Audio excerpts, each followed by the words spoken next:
All right, let's get this show started! Jamahal Hill has addressed his current physique. In a recent video posted on social media, he jokingly highlighted the benefits of carrying the extra weight and embraced his noticeably heavier build.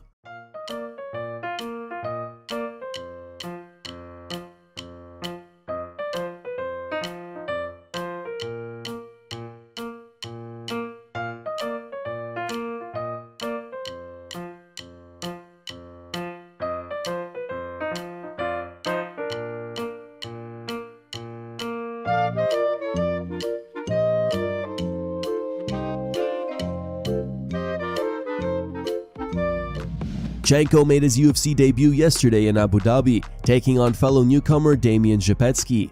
John delivered an impressive performance from start to finish, outworking and outstriking Szepecki over 3 rounds to earn a dominant unanimous decision victory in his first appearance inside the octagon.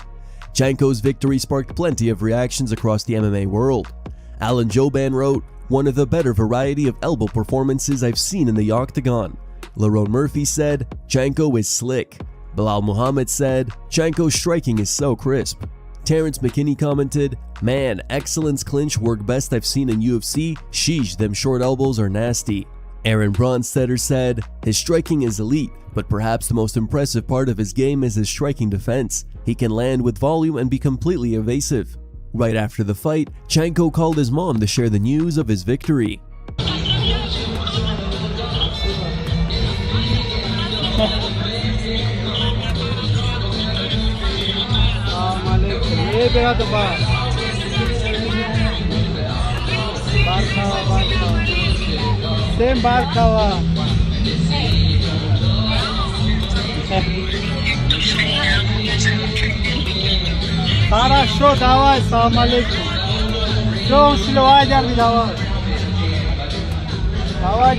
In the main event, Magomed and Ankalaev returned to dominant form, defeating Bogdan Guskov by 5th round TKO after another commanding performance. Speaking at the post-fight press conference, Ankalaev revealed that he could target a fight with Paulo Costa next if Carlos Ulberg's recovery takes longer than expected.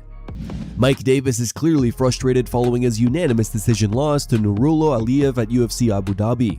Taking to social media after the fight, Davis blasted Aliev for his wrestling-heavy approach and even called on the UFC to stop signing wrestlers, arguing that their fighting style makes for a poor product. For the UFC, bro, I thought you were cutting wrestlers, bro. All they do is suck dick for 15 minutes and then don't even let you finish. Like, what are we doing?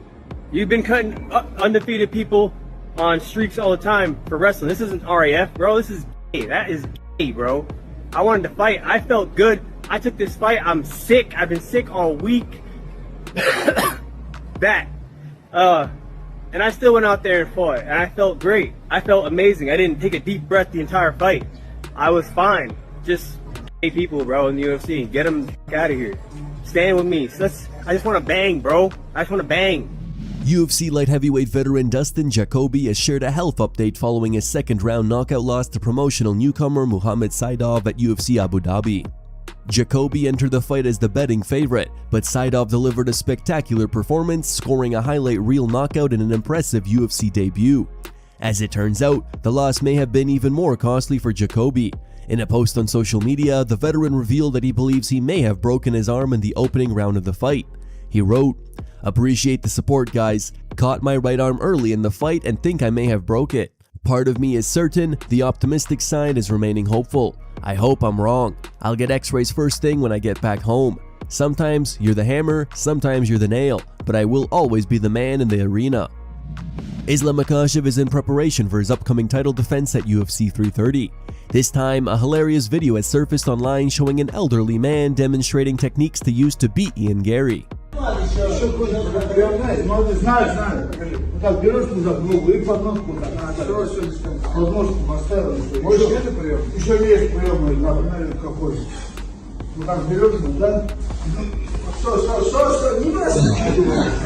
On August 29th, Mike Perry and Danis will officially square off in an MMA fight at Duel Arena 1, the inaugural event for the new promotion. The event will take place at the Kia Center and feature a hybrid lineup of MMA, boxing, and kickboxing bouts. Perry returns to MMA after scoring a 2nd round corner stoppage TKO over Nate Diaz at the Rousey vs. Carano event on Netflix. Meanwhile, Danis will be competing in MMA for just the second time in nearly a year. In his most recent appearance, he needed only 15 seconds to submit Warren Spencer at Misfits 22. Who do you think wins this matchup? Let us know your predictions in the comments. A rematch between Renato Moicano and Brian Ortega is being targeted for UFC 331, which is expected to take place in Los Angeles on September 19th. After years of difficult weight cuts, Ortega is finally moving up to the lightweight division. His debut at 155 pounds is expected to come against a familiar opponent, Renato Moicano. The two first met at UFC 214 in 2017, where Ortega earned a submission victory. Now, nearly a decade later, they'll have the chance to run it back. Several more fights have also been announced for upcoming UFC events. Dan Hooker will fight Saladin Parnasse at UFC Paris on September 5th. Salut l'équipe, je vous annonce officiellement ma signature à l'UFC.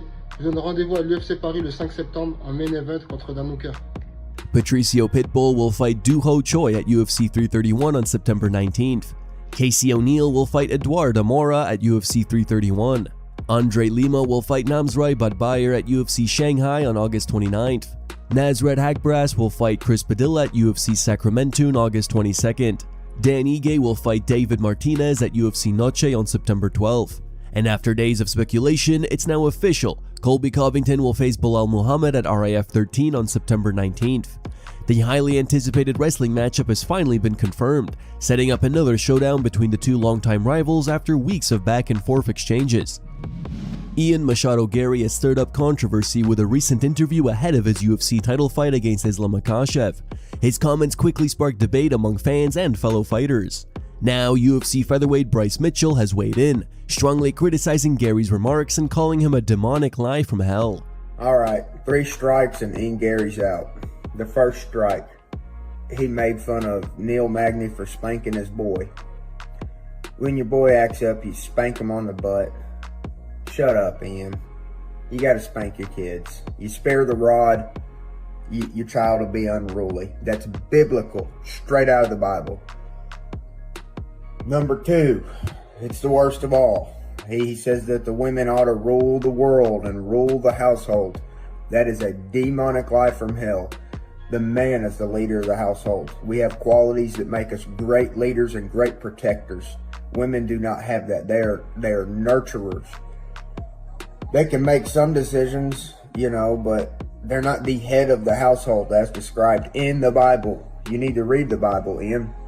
And then the third strike for me, he said, oh, cleaning gutters is so bad, my nails was black afterwards. My hands were black because I had to touch old leaves and moss and pull them out of the gutter. Dude, that's a job. Shut up. Everybody's worked a job. I've been covered in cow manure and don't complain like that. Anyways, I do love watching Ian fight. Great fighter. I'll watch every single one of his fights. I will not ever watch an interview anymore. 3 strikes and he's out. I can't take no more.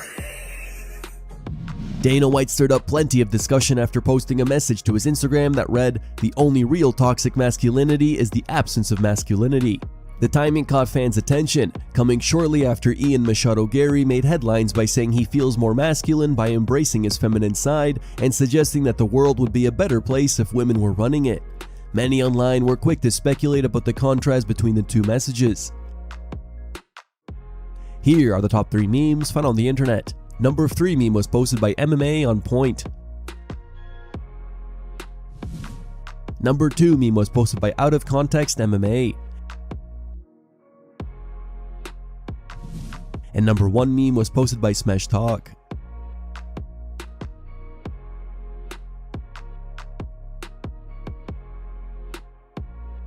Thank you guys for watching. If you enjoyed the content, please give it a like and subscribe to the channel to stay updated with the latest MMA news.